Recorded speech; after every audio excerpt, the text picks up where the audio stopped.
Today on Your Morning. It is 6 o'clock on your Friday, and we've got a lot to tell you this morning. But if you only have a minute to spare, here are the 3 things you'll want to know before you head out the door this morning. Who will it be? The guessing game continues this morning as to who will be Senator Barack Obama's running mate. Obama says he knows, and you will too. But when? An announcement would come today or tomorrow. We're on the Obama VP watch for you this morning. A new deal drafted between the U.S. and Iraq to withdraw troops from the country. Preliminary reports say American troops could be home as early as next June, but a broader pullout would happen in 2011. The deal has yet to be approved by U.S. and Iraqi leaders. A tropical deluge as Tropical Storm Faye continues to drench Florida and is becoming deadly. 2 people died this morning as flood waters just continue to rise. Faye made his 3rd landfall on Florida last night. It just continues to move slowly across the state this morning. Justin Locke.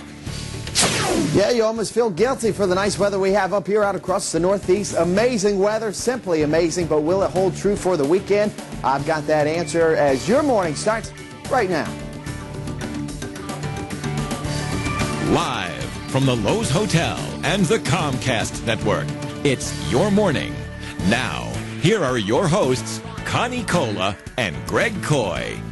And good morning, everybody. Happy Friday to you. I'm Connie Cola. Hey, friends, I'm Greg Coy. Top of the morning, top of the hour to you. It's Friday.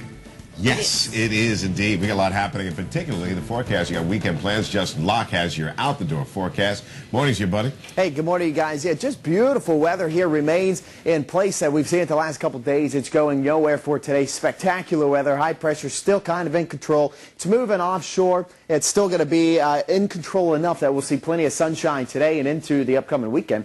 Near normal temperatures, and also we've got some winds kind of cruising off the ocean water, so that'll start to bump up the humidity levels just a bit, not to the uncomfortable levels at all. Temperatures have risen a few degrees overnight, a little more so in Buffalo. They were 55 this time yesterday, now 65. 70, the warm spot in Washington, D.C. Up across New England, we have temperatures still in the 50s, but they were in the low 50s yesterday. Burlington, remember, we were at 51 yesterday, now 56. Low 60s in Boston as well. Tropical Storm Faye still producing heavy rains out across Florida. The good news, if there is any of this, the storm finally moving. It's going to pick up a little bit of steam. It's moving at 6 miles an hour. Heavy rains now expected out across North Florida, so east central Florida will begin to dry things out today. Wall-to-wall sunshine. Beautiful weather for you Friday. Temperatures just a touch warmer. 85 in Philly, 86 in D.C., low 80s in Boston, upper 70s and mid 80s through the interior as well. The weekend looks pretty good. We'll talk about that a little more in detail. And phase track.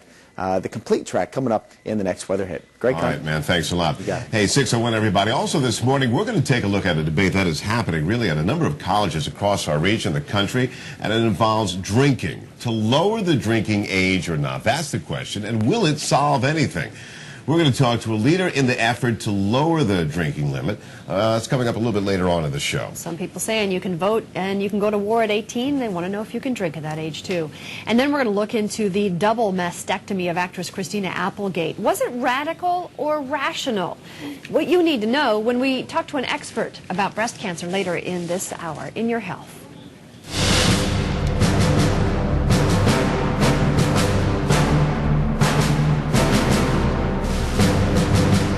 But first, as you wake up this morning at 6:03 on your Friday, the speculations are swirling for both parties this morning. Who will be the VP?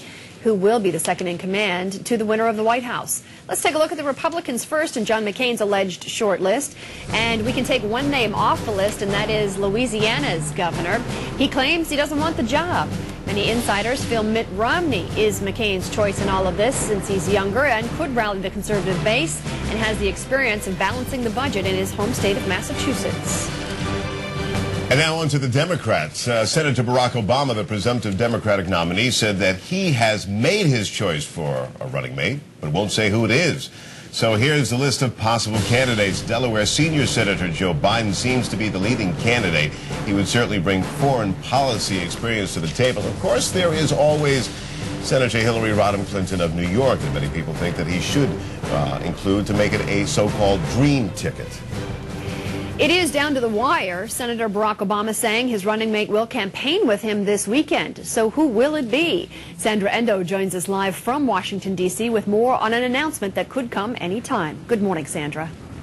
Well, good morning, Connie. If you're a Barack Obama supporter, you're checking your emails, you're checking your BlackBerry, because that's expected how it's supposed to come down to this morning, actually. And we're expecting to hear that announcement any moment now, so keep checking your email and your BlackBerries out there. We don't know yet who his #2 pick is, but we are getting some hints. Finally, a big announcement. I did say that I've made the selection, and that's all you're going to get. But not the big announcement, so the tease continues as to who will be Barack Obama's running mate. The average family income. Obama's campaign said the candidate would first make the announcement in an email or text message sent out to supporters. He's been saying he wants someone with integrity, who's independent, and who would be a key advisor.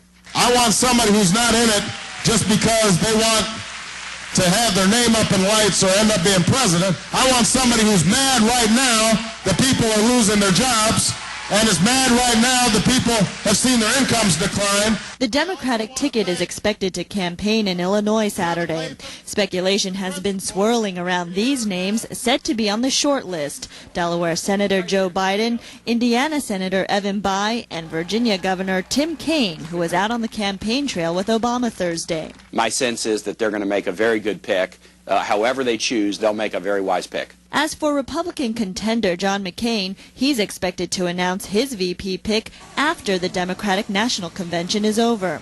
Thought to be on his short list, former Homeland Security Secretary Tom Ridge and Connecticut Senator and former Al Gore running mate Joe Lieberman.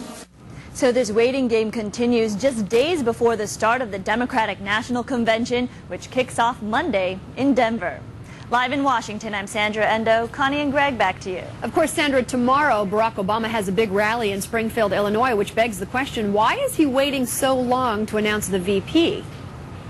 Well, it's all that build-up, the anticipation to make this exciting news going into the convention so that all the media attention and focus will be on his pick and what's coming up in the days to come during the convention. So in recent years, we've seen different presidential candidates announce at different times, but certainly this is Barack Obama's strategy, to have us all waiting and waiting and waiting. The wait continues, Connie. He is getting really good at this. So, Sandra, thank you very much for joining us from Washington this morning. We'll check in again with Sandra throughout the day as we continue on this VP Watch. And remember, all next week, CN8 is also your spot for all things presidential.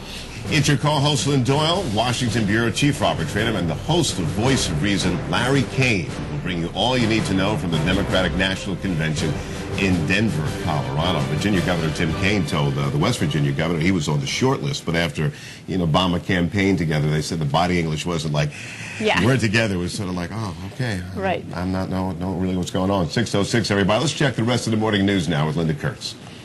Good morning to both of you, and good morning, everyone.